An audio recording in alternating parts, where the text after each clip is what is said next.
All right, let's take a look at the log splitter cable routing with the Kohler engines. I've been getting a lot of questions lately. People seem confused by how it should be routed.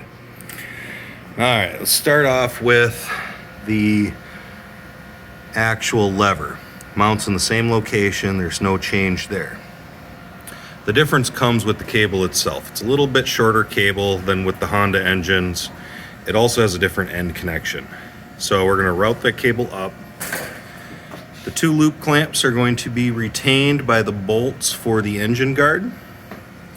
From there, the cable goes down, mounts to the engine with the retainer and a shoulder bolt.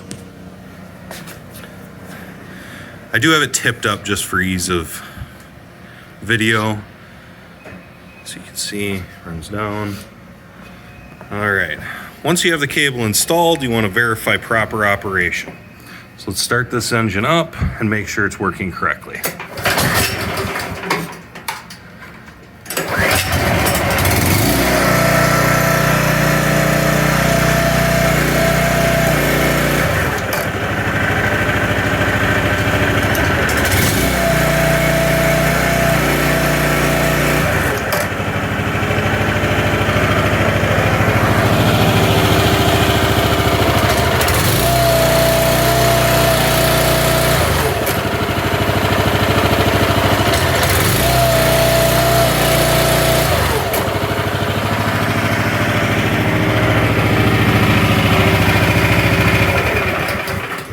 All right, and there you go. It's working correctly.